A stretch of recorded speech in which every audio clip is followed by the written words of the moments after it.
चुनाव आयोग लगातार विपक्ष के निशाने पर है और बिहार चुनाव के नतीजे आने के बाद चुनाव आयोग पर पहले से गंभीर सवाल उठने लगे हैं। विपक्ष ने तो चुनाव आयोग के दोहरे रवैये पर सवाल उठाने के साथ साथ चुनाव आयोग की पोल खोलनी भी शुरू कर दी है। इसी कड़ी में कांग्रेस के नेता और राजस्थान के पूर्व मुख्यमंत्री अशोक गहलोत ने बड़ा खुलासा किया है, जिससे चुनाव आयोग एक बार फिर सवालों के कटघरे में आ गया है।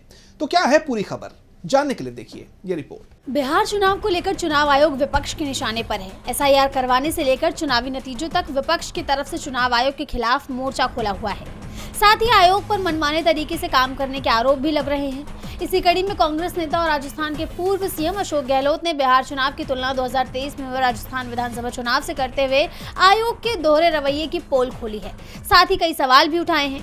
गहलोत ने बताया कि उनकी सरकार ने मार्च 2022 की बजट घोषणा के तहत 1,25,00,000 महिलाओं को मोबाइल फोन बांटने की योजना शुरू की थी, लेकिन चुनाव आते तक आयोग ने इस योजना को रोक दिया। लेकिन बिहार में ठीक इससे उलट आचार संहिता लागू होने के बाद भी पैसे बांटे गए। उन्होंने कहा, हम सिर्फ 30-40% महिलाओं को मुश्किल से मोबाइल बांट पाए, लेकिन चुनाव आते ही दिसंबर 2023 में मोबाइल बांटने पर रोक लगा दी गई। यही नहीं, राजस्थान में बुजुर्गों, महिलाओं और दिव्यांगों को दी जाने वाली पेंशन वितरण प्रक्रिया को भी चुनाव आते ही रोक दिया गया था। गहलोत ने आरोप लगाया कि इससे ठीक उलट बिहार में चुनाव के दौरान सरकार ने मतदाताओं को लुभाने के लिए बड़े वित्तीय फैसले लिए, जिस पर चुनाव आयोग चुप्पी साधे सब देखता रहा। गहलोत ने आरोप लगाते हुए कहा कि चुनाव प्रचार खत्म हो चुका था और मतदान से ठीक एक दिन पहले बिहार में पेंशन की राशि में भी भारी वृद्धि की गई। उन्होंने बताया कि जो 400 रुपए पेंशन थी उसको 1100 रुपए कर दिया गया। साथ ही उन्होंने दावा किया कि बाकी योजनाओं के तहत भी चुनाव के बीच वोटरों को सीधे पैसे ट्रांसफर किए गए हैं। साथ ही उन्होंने वोटिंग से ठीक पहले महिलाओं को 10,000 रुपए ट्रांसफर करने पर चुनाव आयोग को घेरते हुए सवाल उठाया और कहा कि पोलिंग कल है और आज मेरे खाते में 10,000 आएंगे तो क्या होगा।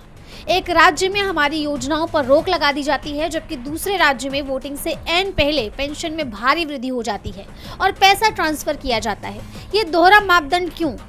कांग्रेस नेता के इन आरोपों से चुनाव आयोग एक बार फिर बुरी तरह घिर गया है। साथ ही उनके इस बयान से कहीं ना कहीं ये भी साफ होता दिख रहा है कि चुनाव आयोग के सारे नियम, कायदे, कानून और सख्ती सिर्फ विपक्ष के लिए है और सरकार को आयोग का पूरा समर्थन है, जिससे चुनाव आयोग की निष्पक्षता पर सवाल तो उठे ही हैं, साथ ही विपक्ष के उन आरोपों को मजबूती भी मिली है जिसमें विपक्ष चुनाव आयोग पर सरकार की कठपुतली होने के आरोप लगाता है। वहीं अब देखना होगा कि चुनाव आयोग इस पर कोई सफाई देता है या नहीं। डीबी लाइव की रिपोर्ट।